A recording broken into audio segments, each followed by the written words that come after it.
à tous, réglez vos montres. Il est 20h10, pétante. Nous sommes en clair sur Canal+, et nous allons encore une fois ce soir, impunément, lever le voile sur tous les aspects de la vie de notre invité. Ne demandez pas à votre voisin de vous pincer car vous ne rêvez pas. Vous regardez juste Muriel Cousin.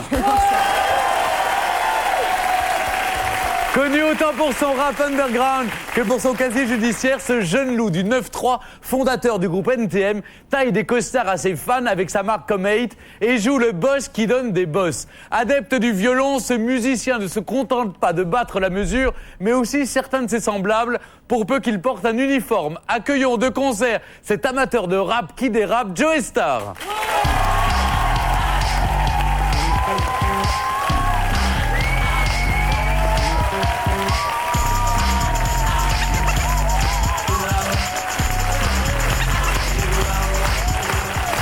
Bonsoir. Bonsoir. Alors, vous venez, Joey Starr, vous venez avec la sortie d'un DVD, Who's the Boss? Who's the Boss? Alors, on va parler de boss, mais boss, c'est plutôt le patron, non? Ouais, enfin, on est les patrons, on se considère comme, quoi. Oui. Comme on est hyper actif, voilà, quoi. Et puis un peu pour énerver les autres, comme d'hab, quoi. Comme d'hab, oui. Alors, vous avez une émission, d'ailleurs, sur Skyrock, c'est Sky Boss. Le mot boss, c'est... On en a deux, en fait. Deux, le jeudi et le samedi. Ouais, jeudi, minuit, jour de sodomie, et samedi, 20-22, mets ta femme à l'abri. Mets ta femme à l'abri. À l'abri. Pourquoi? Il se passe quoi, ce jour-là? Parce qu'on pratique la sodomie verbale, donc c'est jamais évident, quoi. Et ça fait mal. Mais seulement pour les femmes? Non, non. Non, c'est pour tout le monde. C'est une formule. Alors, Sky Boss, c'est le label, en fait, Boss of Scandalized Strategies, c'est ça? Scandale tout court. Scandale. C'est... Il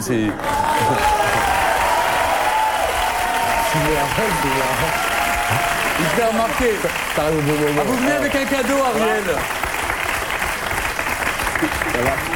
Ouais, en fait, c'est pour toi. Un petit cadeau de bienvenue. Ça tirait les bonnes joies. Ouais, j'ai vu des trucs incroyables là en coulisses. Je vous regardais ensemble. La rencontre, déjà, je trouve que c'est vraiment super. Quand vous avez parlé des Comate, là, on sentait que vous en aviez porté, que vous aimiez ça. Et ensuite, il y a eu tout le truc de la sodomie verbale. Il y a eu un gros plan sur Muriel. C'était vraiment un super moment. C'est quoi le cadeau alors? Joey Starr, c'est quoi le cadeau? C'est offert par un comique, c'est les dents de la mer, la revanche. C'est quoi? Je sais pas.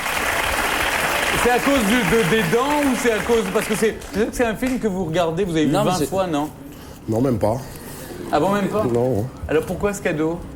Je pense que c'est tiré de Voici, un truc comme ça, non? C'était tes lectures, non? C'est les dents de ta mère. Ah. Écoute, je vais te la ramener, à mon avis, tu n'auras plus le même sourire après, je pense.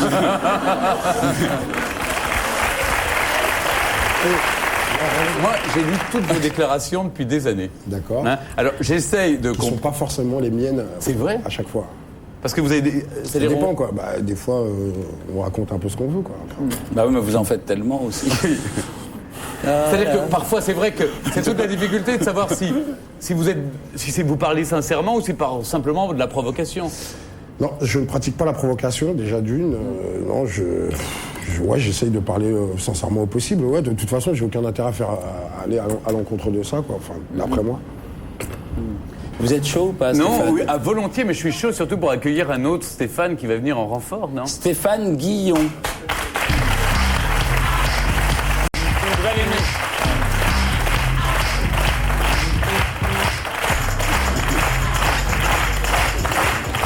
Salut Stéphane. Ça va bien? Et vous? Oui, oui. Alors vous avez le sentiment de monter sur le ring? J'ai le sentiment que c'est ma dernière émission, mais ça me fait C'est ma assez dernière plaisir. surprise partie. Bon, non mais mourir en direct. Mais voilà. J'ai mes classiques moi aussi, hein. C'est pas du rap, mais je peux vous le faire en rap. C'est un peu pour ça que la promo, c'est dur, en fait. Ouais, parce qu'on est obligé de supporter les conneries. Ouais, enfin, ouais, Oui. on va dire ça. Bah oui. Ouais, mais vous êtes sûr que par exemple, en venant ici, ça fait vendre?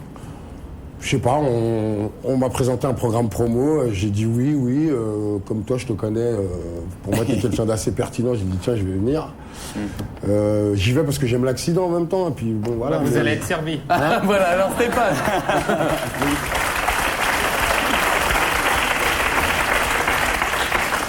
Joey Starr, vous êtes avec Loana, notre deuxième lofter de la semaine. on a partagé votre intimité dans le très beau 60 jours, 60 nuits.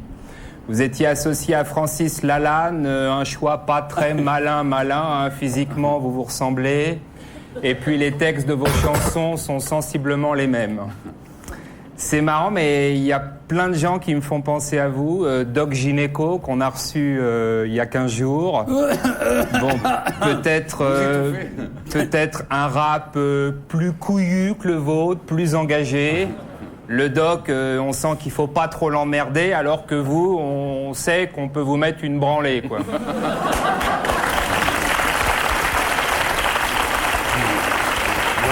Je m'attendais pas en forme, là. Physique Ça va, ça commence. Il y a un temps de il y a une montée en puissance. Il chauffe les pneus, là. Ok, d'accord. Physique de premier de la classe, toujours le doigt levé, une vraie tête de Fayot.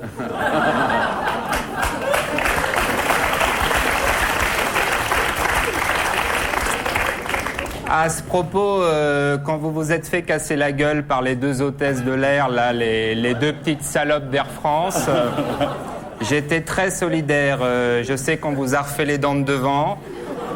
Je voulais vous envoyer des pâtes de fruits. Ça, c'est un petit truc que je donne, mais les vieux rappeurs sont très friands de pâtes de fruits. Si vous voulez faire plaisir, n'hésitez pas. Ça se mâche facilement. Sinon, tout va bien ? Vous faites toujours vos courses avec Béatrice Dalle. Alors, Béatrice Dalle, en langage des sourds, ça se dit comme ça. Chaque semaine, on apprendra un mot nouveau.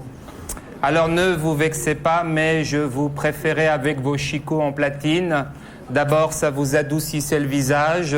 Ensuite, pour faire vos courses avec Béatrice, c'était bougrement pratique. Vous sonniez sous un portique, il n'y avait qu'à ouvrir la bouche, le vigile vous laissait repartir.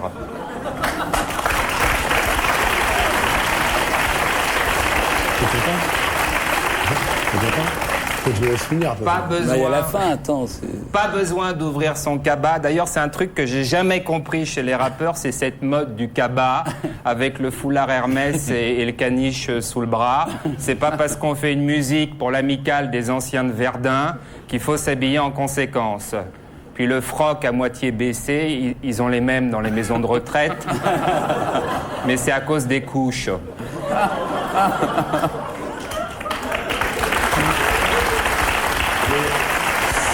Sur ce point-là, je peux te donner l'explication.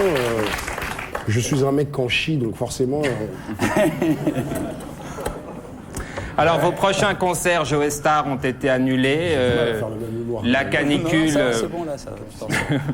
Oui, je disais que vos prochains concerts, Joey, ont été annulés. La canicule a tué la plupart de vos fans. Quand Julien Lepers a un autocar de vue en trop, il vous l'envoie. En tout cas, j'ai été ravi de vous rencontrer. On m'avait dit, tu verras, il est un peu agressif. Bien au contraire, je vous trouve même un peu mou de la glotte. Je sais qu'on vous a retiré la prostate récemment, mais quand même, essayez de réagir, vieux, d'une aire. C'est de Stéphane Guillon.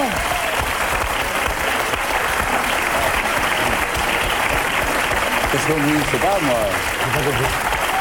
Joe Star, vous avez une réaction comme ça, Qu'est-ce que tu dis? Hein? Est-ce que j'ai une réaction à chaud? Non, il dit de revenir là, qui se mettent là, je vais lui expliquer un truc, je vais lui montrer le langage des signes, s'il veut. Non, j'ai pas de réaction, c'est de l'humour, j'aime bien. J'aime bien l'humour, heureusement. Alors justement, on va parler du rap. Alors moi, c'est vrai que c'est un domaine... C'est chouette, le rap. Oui, j'aime bien, mais Ariel fait mon éducation petit à petit. Ah, oui. Et vous dites que quand vous avez lancé NTM, qui veut dire nique ta mère, mais c'est vrai qu'on n'a pas l'habitude de l'entendre le dire, vous dites le rap français n'existait pas. C'est donc vous qui l'avez... Non, j'ai jamais dit ça, mais c'est sûr qu'à l'époque, il y avait c'était pas le même challenge qu'aujourd'hui, quoi. On était 3 groupes, c'était un peu facile d'être le meilleur. Il y avait pas... Enfin, il y avait des gens qui étaient là, mais il n'y avait pas réellement de concurrence. Aujourd'hui, je sais pas, à tous les coins de rue, il y a au moins 5 ou 6 groupes de rap, et ainsi de suite, quoi. Donc c'était pas du tout la même chose. Aujourd'hui, je pense que ça nous oblige à avoir un vrai niveau, et puis tout le reste, quoi. Et puis ça fait évoluer le schmilblick qui est du monde, quoi. De toute façon, on n'aurait pas pu exister en n'étant que 3, quoi. Mais vous trouvez pas que le formatage du rap chez les jeunes rappeurs aujourd'hui, c'est plutôt une démarche plus marchande qu'artistique? C'était plus... on sortait un peu de l'école rock'n'roll où le but premier, c'était avant l'aspect musical, c'était de revendiquer et ainsi de suite. Donc c'est sûr que c'était vachement moins formaté, qu'on était moins étonnés de ne pas passer à la radio et ainsi de suite. Nous, on a encore le feu. Moi, je parle de BOSS, les gens avec qui je bosse. Je pense qu'on peut parler d'école, quoi. Je veux dire, c'est vraiment des gens qui ont quelque chose à dire, quoi. Il y a un certain rap français qui est devenu un peu, qui s'est embourgeoisé. On écoute du rap dans le 16e. Il y a rap et rap, quoi. Bon, après, on n'est pas là pour faire ce procès-là, mais pour moi, c'est pas seulement forcément quelqu'un qui a des propos cinglants sur la musique. Hein. Avant tout, c'est quelqu'un qui fait de la musique. Donc on parle pas de formatage, on parle pas de tout ça. Je pense que c'est quelqu'un qui fait ce qu'il a, quoi, quelle qu'en soit la teneur, quoi. Justement, les gens qui souffrent dans le 16e arrondissement aujourd'hui au quotidien rappent, et on va voir un document. Mes hommages, nous faisons partie du groupe HTE. Honore ton épouse. Certainement. Et nous aimerions faire une dédicace. À tous les jeunes mariés de France. Et de Navarre. Tertio, quarto. Est-il 3, 4. Dans le noir, sous la couette? honore ton épouse. Dans les rallyes, après la messe, honore ton époux. Sang du Christ. Par les saints sacrements. Restons unis. Pour le meilleur et pour le pur. Restons unis. Toum tam, toum toum tam, toum tam, toum toum tam, toum tam, toum toum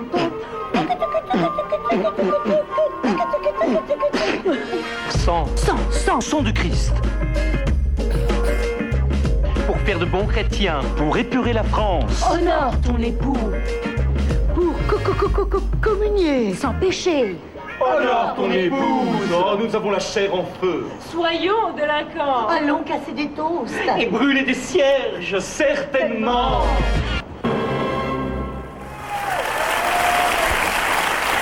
Honore ton épouse. Mais le but au fond du rap, c'est quoi? C'est vous avez dit un jour de choquer le bourgeois? Choqué. Non, moi, j'ai jamais dit des trucs comme ça. Mais c'est qui t'a Non, raconté ça, toi? j'ai des interviews à Télérama depuis 10 ans, ça n'arrête pas. Pourquoi pas choquer le bourgeois? C'est pas un mauvais C'est programme. pas le problème, mais enfin, je me serais pas formulé comme ça. C'est juste ça qui me dérange. Tu sais, je deviens un peu snob, moi, dans mon truc. T'as vu, j'ai pas le temps de dire des trucs comme ça. Enfin, Non, bien sûr. De dire ça, c'est pas le problème, mais de le dire comme ça, non. Comment vous l'auriez dit alors? Moi, je sais pas, on s'est appelé Nique ta mère, tout court, c'était très bien. Voilà. C'est comme dit, ça, chacun choisit son camp. Voilà. En même temps, vous vouliez pas être littéraire, ni avoir une démarche littéraire, mais vous admirez Antonin Artaud, vous dites que vous êtes retrouvé en tout cas dans son univers, par exemple le théâtre de la cruauté ou des écrits d'Antonin Artaud. C'est quelqu'un qui a mal au slip, donc forcément j'arrive à m'immiscer dedans, quoi. Non, mais si tu veux, au début, ça nous est venu d'écrire des textes, ça nous est venu parce qu'il y avait une telle ambiance quand on allait peindre qu'à un moment donné, ça a débordé. Et puis c'est surtout, en fait, on s'est mis à écrire par accident. J'ai rencontré un jour un mec dans une rame de métro qui a commencé à me raconter que le rap était réservé à une élite. Vu que je le croyais pas trop intelligent, on s'y est mis le soir même, quoi, avec coup de chaîne, quoi. Mais c'est vraiment un accident. Hein. Nous, on est tombés dans l'écriture par accident, quoi. Muriel, l'écriture, Oui. justement, pour vous, c'est... Oui, je voulais parler de Joey Starr, le poète. Quand vous dites Bonsoir. tout à l'heure, Je m'appelle bonsoir, Giuseppe. Muriel. Muriel, voilà, je présente Muriel Cousin. Vous dites adorer Antonin Artaud parce que vous avez l'impression de vous lire cette phrase peut-être là où... Non, parce que j'arrive à m'immiscer là-dedans. Puis même vous auriez pu l'écrire, c'est aussi ce que vous dites. Non, j'ai jamais dit ça. Vous l'auriez pu J'ai l'écrire, jamais. mais ça vous ressemble, ça fait écho avec ce que vous êtes. Tout à fait. Cette phrase peut-être là où d'autres proposent des œuvres, je ne prétends pas autre chose que de montrer mon esprit. Accents, vous avez aussi des accents très lamartiniens. Autant suspends ton vol, parce que tout au long de vos interviews, on retrouve toujours cette notion de suspendre le temps. Quand tu galères, tu tombes dans des trucs pour suspendre le temps, l'alcool et des choses plus dures pour ne pas avoir faim, froid et pour oublier l'heure. Et c'est vrai que suspendre le temps, on a vraiment... C'est une manière d'écarter les murs, hein, voilà, quoi. C'est dur, les murs. Ouais, on y arrive, t'inquiète. Dire des conneries, c'est la même chose. C'est une manière de suspendre le temps, d'écarter les murs, de s'intéresser à plein de choses autour de... Enfin, on nous propose plein de choses, mais d'aller un peu plus loin, c'est aussi une manière d'écarter les murs. C'est un peu tout ça qui nous a amenés ici aujourd'hui, quoi. En tout cas, moi, inéluctablement, à chaque fois que je vous vois, que je vois des interviews, que je lis des articles, vous me faites penser, c'est même incroyable, à un poème de Baudelaire qui s'appelle l'Albatros. C'est le roi, alors ça décrit c'est quoi? C'est le roi de l'azur, le poète semblable au prince des nuées, vos mots qui vous permettent de vous exprimer haut et clair, et cette volonté d'infini, de vouloir embrasser le ciel, comme vous dites. Votre azur à vous, bon, vous c'est la cave, un sas vers la sensation d'infini, j'y fais ce que j'aime, ça donne un sens à ma vie. Des chansons envoyées comme des questions, mais sans réponse. Parce que vous dites que effectivement les gens ont toujours tendance à vouloir donner des réponses, pas vous. Je pense qu'on des chansons qui éclairent, surtout, quoi. absolument, des chansons qui éclairent des souffrances, mais qui ne donnent pas des remèdes. Mais voilà, Joe Star, effectivement, ce voyageur ailé, lorsqu'il est parmi les hommes, là c'est la galère, hein. Exilé sur le sol au milieu des huées, ses ailes de géant l'empêchent de marcher. C'est comme si vous veniez d'une autre planète, ignorant les codes, nos us, nos coutumes, de terriens à nous. Et surtout l'apprentissage, en fait, je pense qu'il y a l'apprentissage de plusieurs langages qui vous ont peut-être manqué. Celui de la tendresse, par exemple, une maman qui, lorsque vous aviez 4-5 ans, est partie. Un père que vous dites... qui a été obligé de partir, je crois. Un père qui était, vous le dites aussi, sévère et violent. Et donc, c'est vrai que c'est le seul... on vous a jamais appris, peut-être, le langage de la tendresse. Vous devenez un guerrier, vous ignorez les petits arrangements que l'on peut tous faire avec sa conscience, être lâche, obséquieux, hypocrite, faux cul. Faut arrêter là. Applaudissez. Faut arrêter. C'est bon. Elle vous a bien mis à jour. Non mais c'est vrai, je pense que vous êtes exilé sur le sol parce que vous savez pas baisser les yeux et dire oui à un policier. Et heureusement, bordel. non mais bon, on le fait tous en même temps. Mais c'est une langue qui n'est jamais trop tard. On peut toujours l'apprendre. Ah ouais, ça, on peut apprendre à à montrer ses émotions, ses colères, sans utiliser forcément les mains. Et de toute façon, même. Si, parce que c'est ce que vous faites. Vous l'avez fait quand même. Oui, ça m'est arrivé, oui. Mais c'est pas. Je ne parle pas qu'avec les mains. Non, mais c'est ce que je dis. Ou alors mes mains me servent à écrire. Oui. Mais elles vous ont décrit comme un homme plutôt humain et plutôt sensible et plutôt pudique en même temps. Voilà, ce que je suis pas arrivé à faire ailleurs, j'ai essayé de le balancer là. Enfin, j'ai essayé d'œuvrer un peu pour ma collectivité, comme on dit, quoi. Est-ce que au bout d'un moment, du fait que vous êtes quelqu'un de sincère et que ça se voit quand vous êtes à la télévision ou ailleurs... Voilà, j'ai le trac, c'est pas pareil. Non, mais est-ce que les flics, par exemple, au bout d'un moment, ils vous respectent pas? C'est sûr que quand, il y a 10 ans, ou plus, on a écrit Nique la police, ça a été perçu comme, de la provo, tac-tac, alors que c'était en réaction à... Aujourd'hui, il y a une partie, il y a pas mal de flics... qui ont déjà plus compris que c'était de la réaction plus que de la provo, quoi. Et puis que moi, j'en veux pas l'individu, j'en veux l'uniforme. C'est pas pareil, quoi. Enfin, vous n'avez pas les uniformes, en même temps, c'est vrai que vous portez tous les jeunes qui achètent comme 8. Non, mais moi, je me change tous les jours, tu sais. Oui, j'imagine, oui. Moi, j'imagine, moi aussi. Non, mais ça me faisait une transition pour parler des fringues, quand même. Merde, donc, vous avez créé en 98, c'est ça? C'est 98, ouais, vous avez créé avec deux associés, ouais. On a monté comme 8, ouais. Mais ça cartonne, ça. Tous les jeunes portent... Il y a 200 points de vente en France. C'est plutôt une belle réussite. Alors, vous êtes vraiment le boss, là. Ouais, enfin, je suis associé avec 2 autres personnes et on est les boss, ouais. Écoute, moi, je pars du principe que le hip-hop, il est à nous, quoi. Donc, à partir de là, plus on peut contrôler et faire de choses à l'intérieur, et puis, pourquoi pas des choses, en plus, on se prend la tête à faire des trucs techniques et tout ça, donc voilà, ça nous revient de droit. Ouais. Et puis, il y a aussi la façon de montrer aussi peut-être une certaine réussite. Vous dites, par exemple, c'est important pour... Alors, il y a les voitures et les quartiers. Non, mais alors ça, je vais retrouver les sources, parce que sinon, je vais me prendre une baigne. Alors, hop. Bon, ça va. Tant que c'est avec du fil doré, ça va. Mais vous dites que dans le 9-3, on roule en Benz, c'est ça? On roule en Mercedes dans le 9-3. Oh là, Ah non. Et vous voulez en Mercedes? Moi j'avais une Mercedes, ouais. Oui. Enfin j'ai une Mercedes, mais tout le monde ne roule pas en Benz, non. Ça sinon c'est. Faudrait pas donner une image trop germanique du 9-3 non plus. Ouais. Et puis il y a de la Benz dans le Seine-Saint-Denis style. Si tu viens du 9-3, c'est la voiture qu'il te faut. Ça c'est écrit par un. Non, ça c'est pas moi ça. Ah bon? C'est peut-être Mercedes qui a passé ça, non? C'est peut-être une pub de Mercedes. C'est là. Ouais, non, tout le monde, non. il y a encore plein de gens pour qui le monde s'arrête au trottoir d'en face, quoi, tu vois. Oui. Donc ils n'ont pas les moyens d'avoir une Benz ou autre, et puis ils sont sous le coup de cet adage, d'ailleurs de Antonin Artaud, nécessité fait loi, quoi. Voilà. Donc tout le monde ne roule pas en Benz. Mais pour vous, personnellement, une voiture, c'est important? Alors, on vous prête une phrase. J'ai besoin de me déplacer, ouais. Oui, mais on vous prête une phrase. Maintenant, j'ose pas le dire, c'est vous qui l'avez dit. Ma caisse, c'est comme ma meuf. Ouais, j'ai pu dire ça par contre. Mais non. Juste une chose. Moi, personnellement, En fait, ce que j'ai pu dire, à mon avis, c'est plus... j'aime les belles voitures aussi, il faut préciser. Donc je vais pas comparer une femme avec une Renault 5. À une Renault 5, pardon. puis on préfère, on préfère que les voitures soient pas trop rayées non plus. Pourquoi c'est toi qui as rayé ma voiture? Non. Non, mais je crois qu'il a rayé votre meuf. Oh non. C'est marrant, quoi. Par contre, la mienne a été rayée. En fait, vous me cherchez là depuis tout à l'heure, en fait. Non, pas du tout. Comme vous avez fait un peu des bêtises dans votre vie, Stéphane Kuster est allé vous chercher des travaux d'intérêt généraux dans les quartiers de France et de Paris. Convaincre les gens d'engager Joey Starr comme apprenti, croyez-moi, c'est pas de la tarte. Bonjour. Stéphane Blanchot, enchanté. Enchanté. Oui, c'est... Gérard. Ah d'accord, enchanté Gérard.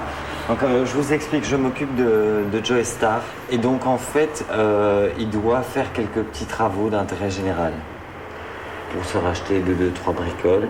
Et donc je suis chargé de lui trouver un emploi ou quelque chose dans ses cordes. Tous les jours de la semaine, on reçoit des fleurs, donc mise à l'eau, nettoyage des seaux.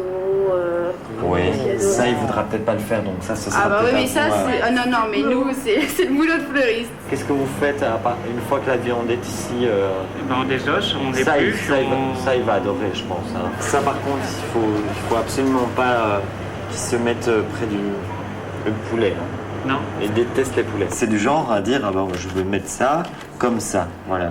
Bah, il apprendra que ça se met pas comme ça, parce qu'une fleur, ça boit. Et Oh là là. Si vous pouvez lui apprendre à, je sais pas, à faire des brushings ou à crêper le chignon. Si on lui découvre ça, il peut faire facilement. un don à crêper le chignon, oui, ça, j'en doute pas. Ouais. Parce que le repassage, ça, j'ai peur qu'ils disent non. C'est pas lui qui repasse, hein. Lui, il se contente de mettre le vêtement sur la machine. Mais hein, même psychologiquement, c'est ça, en fait, j'ai peur que si je lui dis repassage ou si vous lui dites repassage, il va... C'est un truc du métier, ça, par exemple? Ou bien c'est vous... Non, c'est moi. Ah oui, d'accord. Non, mais mais s'il le fait, c'est pas grave, hein. Ah oui, non, c'est pour savoir, parce qu'il faut quand même que je lui apprenne un peu les trucs du métier aussi. Donc... C'est bon, il n'y a pas de technique à avoir. Il a souvent 10-15 personnes qui le suivent en permanence. Ils peuvent répéter ici, amener quelques instruments de musique et répéter avec vous, c'est possible. Il a des copines absolument sublimes, des blondes avec des poitrines. Vous allez voir, tout ça, ça va être là. Il va faire des petites photos, il va faire des petites fêtes. Ça, je m'en fiche de tout ça, je vois ça tous les jours, moi. Bon, alors, qu'est-ce que j'ai pas fait éboueur, plombier, ramoneur. Joey Starr, ramoneur. Stéphane Kusters. Mais c'est un peu facile hein, comme humour, non, tout ça, en fait. C'est sympa, c'est potache. Ah, c'est d'accord, ok. Non Alors, parlons sérieux. Potache. Oui. D'accord. Depuis le mois de septembre, vous avez lancé Comme AIDS. Ouais. C'est une action aussi qui vous importe pour lutter contre le sida, à votre manière? Pas complètement. Nous pour l'instant, on peut dire qu'on fait plein de choses et qu'on a, on a la vie qui nous sourit. Donc, quelque part, on a un peu envie de rendre ce truc-là, quoi. Et, donc, on a monté une micro-collection, enfin, plein de choses autour. Enfin, franchement, c'est une goutte d'eau dans un océan, mais...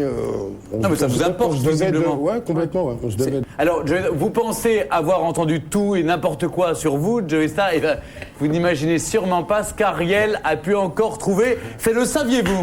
Numéro 1. Joey Starr a une autre femme dans sa vie. Il passe des soirées étranges avec elle. Football, combat à armes blanches, beach volley en bikini ou espionnage. Sa seconde femme, c'est une PlayStation. Les enzymes, ils jouent à la PlayStation. Mais moi, je joue pas du tout à la PlayStation. Il y a beaucoup dans le DVD. Mais tu l'as même pas vu, tu m'as dit tout à l'heure que tu l'avais pas vu. J'ai vu cette partie-là, tu joues beaucoup à la PlayStation. Tu joues pas à la PlayStation dans le DVD? J'en ai marre de toi, là. Alors là, attends, c'est moi qui en ai marre. Je joue pas à la PlayStation dans le DVD. Mais chez toi, ça joue à la PlayStation. On paraît quoi, Aston Martin, allez. Numéro 2. Oh là là, je sens que c'est mauvais ça. Joe Star a son équivalent dans un autre pays. Il est turc et gay. Il adore les bisous, c'est Joe Starkan.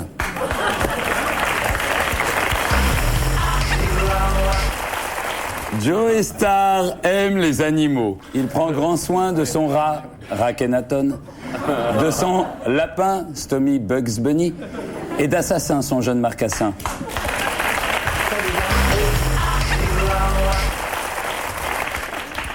Si vous niquez votre mère, vous avez au bout de 9 mois un petit frère, dont vous êtes le père. Ça se fait beaucoup dans le show business. Dans la politique aussi, des rumeurs circulent autour de George Bush père et fils. Ah bon.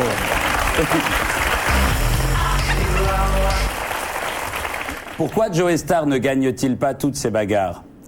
Parce qu'on le prend souvent en traître ou à plusieurs, certes, mais surtout parce que ses adversaires ont une technique. Pendant qu'il se jette sur lui, il lui joue à fond ce morceau paralysant. Ah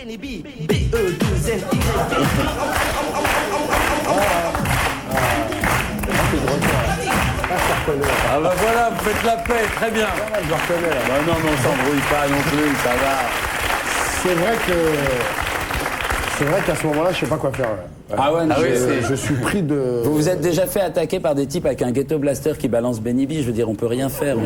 C'est paralysant. Non, c'est une réalité. Alors restez paralysés, on retrouvera nos forces dans un instant, mais juste après la pub.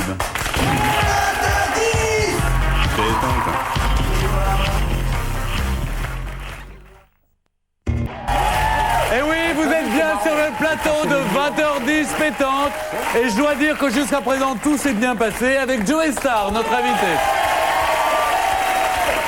Alors pourquoi ça se passerait mal? Attendez. Je sais pas, vous m'avez dit, faites attention à ce que vous dites.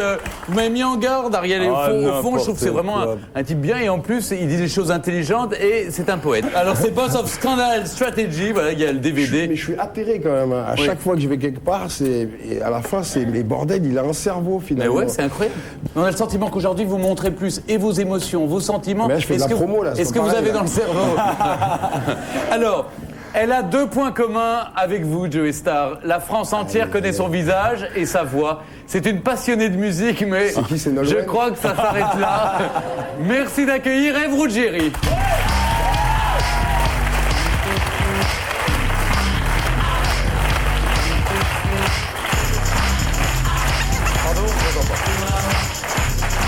Alors, c'est vrai que nous, on a un point commun, on aime Pavarotti, Ruggiero Raimondi, enfin bref, le bel canto. On ne connaît pas grand-chose au rap et on vous imagine pas tellement vous. Comment on ne connaît pas grand-chose au rap? C'est une plaisanterie. Non mais, ah bon, vous connaissez? Bah oui. Ah non, moi alors, je suis tout seul sur le plateau, mais j'ai appris depuis tout à l'heure. J'ai une fille qui a 28 ans. On m'a dit qu'elle était très West Coast. Comme vous êtes une spécialiste de la musique quand même, des années où on a suivi vos émissions, vous pouvez nous dire ce qu'évoque pour vous la musique de... Bon, Joe Star fait partie des gens qui, même quand il parle, on sait tout de suite que c'est lui. Parce qu'il a un timbre de voix très particulier. S'il était dans le classique, on dirait que c'est un baryton basse. Dans la musique qu'il fait. Mais j'étais contente de le rencontrer pour plusieurs raisons. D'abord parce qu'il y a des choses de lui que j'aime bien. J'aime bien Gazelle parce qu'il y a un beau texte. On l'a un peu couvert de compliments en faisant défiler toute la littérature et la poésie française, ce qui l'a fait rire d'ailleurs. J'ai trouvé que c'est drôle parce que Joe Star, tout le monde se dit oh là là, quand il fronce les sourcils, tout le monde tremble. Et moi je trouve que c'est justement quand il les fronce pas et qu'il prend un petit sourire en coin et qu'il a les yeux qui partent sur le côté. Là je me dis oula, c'est mal parti là. J'ai un strabisme. Non, je le regardais tout à l'heure. Mais le reste de la journée, je suis souriant. Alors, il y a une chose, j'ai regardé, je savais pas du tout que je viendrais là, j'ai regardé 60 jours, 60 nuits. Moi aussi. Et j'ai entendu plus parler de musique aujourd'hui que pendant ces 60 jours et ces 60 nuits. Et je vais vous dire, à la fin de l'émission, j'avais vraiment envie de vous appeler, ce que je n'aurais jamais osé faire de toute façon, mais pour vous dire, moi je vous propose 60 minutes où je vais essayer de comprendre comment vous travaillez, comment vous travaillez avec vos musiciens, comment vous écrivez vos textes, comment après vous mettez ça en musique. J'ai écouté, je parlais de Gazelle, que j'aime beaucoup. Spécial Joe Star. Mais oui, mais je veux dire, Joe Star actuellement, pratiquement, il y a une génération entière, presque 2 générations, qui achètent ses disques, qui le connaissent, qui savent pratiquement tout de lui. En tout cas, c'est vrai que c'était pas une vraie rencontre avec Francis Lalanne, alors que là, j'ai le sentiment, moi, de vivre une vraie rencontre entre Joey Starr et Ève Ruggieri. Les gens qui font de la musique ont forcément un terrain d'entente où on parle de musique. D'ailleurs, que ce soit de la musique, moi, quand j'écoute, par exemple, les mixages de ces disques, c'est vrai que sur le texte de Gazelle, qui est un très très beau texte, qui est un texte très poétique, alors, on parlait tout à l'heure, moi, ça me fait penser un peu au Cantique des Cantiques, parce qu'il y a des termes employés pour la gazelle. Mais non, moi, je vis avec un kabyle et avec un berbère, donc le terme gazelle, et le 9-3, je sais ce que c'est. Le terme gazelle, c'est un terme qu'emploient les gamins, ma gazelle, c'est bon, c'est ma meuf, et que c'est plus joli d'ailleurs, gazelle que meuf, au passage. Donc, moi, ça m'intéresse quand il y a un beau texte.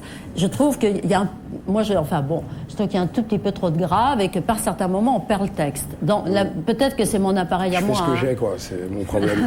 Non, mais c'est vrai qu'à un moment, ça va évoluer. Comme on sent qu'il chante très près du micro, évidemment. Donc, sur certaines graves, il y a des textes, des petits bouts de texte qu'on perd, et moi, j'adore ce texte, donc voilà. Si vous avez même le label, maintenant, enfin, en tout cas, la bénédiction d'Ève Ruggieri, alors, vous êtes, voilà, institutionnalisé. Dieu merci. Merci, Ève Ruggieri. Et je rappelle que, dans quelques jours, Ève sera aussi en promo.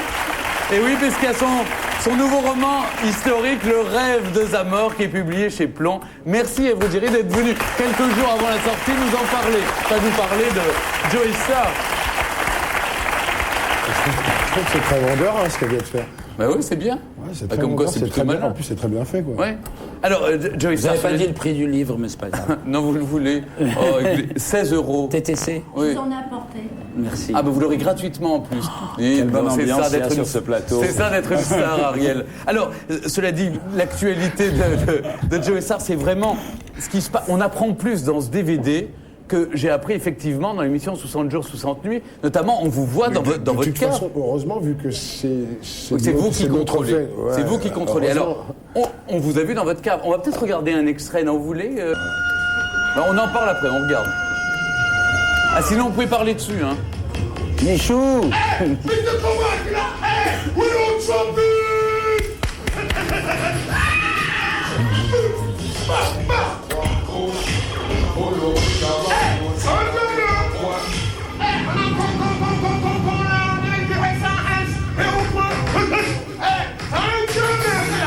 Ça, c'est dans votre cave, c'est ça, c'est le studio d'enregistrement et de production. Non, ça, c'est le studio, c'est là où on fait la radio. Alors ça, c'est là où vous produisez l'émission de radio, parce qu'en fait, vous n'y êtes pas, vous le faites de chez vous. Ça ressemble à une boîte échangiste, mais c'est notre... Ah oui, il n'y a que des mecs qui n'ont rien à échanger. Et donc, c'est le lieu de la production. Chez nous, on dit il n'y a que des graines. Voilà, marrant, exactement. Ouais. Mais cela dit, il faut écouter cette émission, c'est un voyage incroyable. Muriel ? Oui, en revanche, vous dites que vous ne voulez pas qu'on tague dans votre cave, parce que vous le faisiez quand vous alliez à Nova. Vous taguez chez les autres et vous ne voulez pas qu'on tague les autres, sur quand les vous alliez... sur des autres. Ah, c'est différent. Mais pas pareil. Non, quand vous alliez chez votre... Nova, mixer chez Nova, vous aviez fait des tags partout. Je faisais un peu comme tous les gens qui passaient, quoi. Je faisais pipi dans les coins pour marquer mon territoire, quoi. Et si je vais chez vous, je peux pisser dans les coins c'est son pour marquer territoire, mon territoire. Il n'a pas besoin de le marquer. Bien, tu verras. Ouais.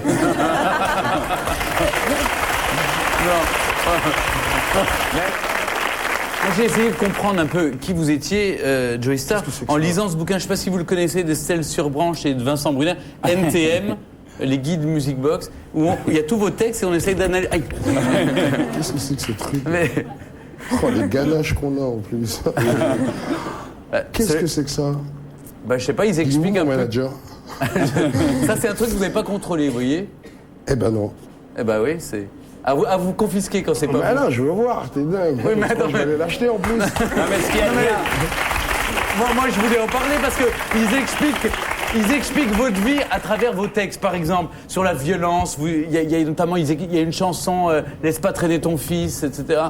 Ça m'a intéressé de faire le parallèle entre vos textes et votre vie pour essayer de savoir qui vous êtes. Ouais, on part pas dans la thérapie, ça va aller là. Ouais. D'accord. Ouais, non, mais de toute façon, je pense que à partir du moment où t'écris des choses engagées, c'est bien que les gens savent qui t'es, enfin, dans une certaine mesure, quoi, bien sûr. Et puis même, comme je te dis, je prétends faire ce que j'ai, donc je suis pas en train de me dire, tiens, là, aujourd'hui, je vais faire ça, ça vient, quoi. Donc, ça donne Laisse pas traîner ton slip, enfin ton fils. Et donc, et ainsi Laisse de pas suite, traîner TM, c'est-à-dire le bouquin qui vient de sortir. D'accord. Par exemple. J'aurais pas dû le sortir comme ça. Bon. Mais Stéphane, ne laissez pas traîner votre père non plus. Alors, tiens, à propos, justement, vous dites que vous voulez pas d'enfants maintenant. Parce que vous Non, dites. j'ai pas dit que je voulais pas d'enfants maintenant. J'ai dit que je faisais office des deux, d'amant et de niard en même temps. Vous êtes un enfant. Ce qui est pas... Ouais, j'ai refusé de grandir il y a longtemps, quoi. C'est astreignant d'être grand. Est-ce qu'un jour vous le serez pour procréer à votre tour et faire des enfants? Non mais t'inquiète, sinon de ce côté-là, je vais bien. Non mais je sais, j'imagine bien. Sinon... Je demandais pas si c'était en état de marche. Je demandais si... Au cas où, t'inquiète. C'est juste, je crois que... Moi, je crois que... Enfin, c'est moi... on m'a beaucoup dit quand j'étais petit, j'ai pas le temps. Enfin, c'est une phrase qui revient souvent chez nous aux Antilles, pas ni temps. Donc, je voudrais éviter de dire ça à mon fils. Moi, j'ai pas le temps, quoi. Peut-être que vous aurez une fille, ceci dit. C'était une formule, mon fils. Ouais. J'aurais peut-être une fille. Si j'ai une fille, j'achète un fusil, mais je serais heureux. Pourquoi? Pour la protéger? Pour la défendre? Oui? Je continue.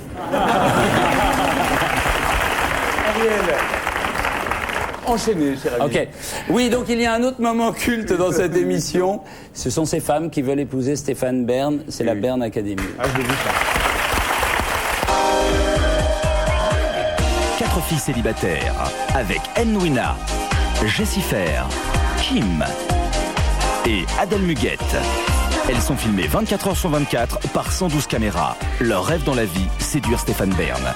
Pour cela, elles doivent faire leur preuve à la Bern Academy. Aujourd'hui, c'est un grand jour. Les filles ont enfin le droit d'adopter un animal qu'elles prendront comme emblème de la Bern Academy. Qu'est-ce qu'on pourrait prendre comme animal? Ah, je pense qu'on pourrait prendre l'animal sacré du Dalai, le lama. Non, moi j'aimerais bien avoir comme animal de compagnie un crocodile. T'es folle, toi, c'est dangereux, ça, un crocodile. En plus, ça a une grande gueule et tout. Avec toi, ça fera 2. Visiblement, le choix de l'animal provoque quelques discussions houleuses. L'autre serial killer, elle veut un crocodile maintenant. Pourquoi pas un calamar cannibale pendant que tu y es? Folle. C'est vrai que c'est irréaliste un crocodile quand même. Hein. Tu voudrais quoi comme animal, toi? Ben un dinosaure. C'est mignon, tout petit.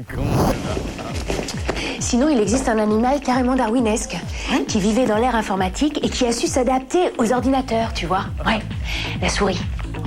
On pourrait même en avoir plusieurs. Oh, tu valides l'idée de la souris alors? Naturellement. Comme ça, je pourrais les donner à manger à mon crocodile. Après plusieurs discussions, elles ont pris la décision d'adopter un chien. Mais il faut encore qu'elles se mettent d'accord sur la race. Moi qui suis branchée tribale, je pense plutôt à un chien africain, le lévrier afghan. Moi, comme chien, j'aimerais bien un chat. C'est possible. Moi, je pense qu'il nous faut un chihuahua. Pourquoi? Bah parce que... Chihuahua, Ouais, bien sûr. Ouais. J'ai longuement réfléchi. Mon choix s'est arrêté sur un teckel. Un teckel? Bah c'est carrément le néant, c'est un saucisson sur pattes. Bah justement, j'adore le saucisson. Pour les départager et par économie, la production a décidé de leur offrir un grillon. Génial. Comment on pourrait l'appeler? Bah Robert. Bah pourquoi? Parce que c'est con. Adjugé. Visiblement, les Bern académiciennes se sont habituées très vite à Robert. Robert. Robert. Robert. Robert. Robert. Demain, les filles voudront-elles adopter un nouveau compagnon ou bien se suffiront-elles à elles-mêmes? Vous le verrez demain à 20h40 en regardant la Bern Academy.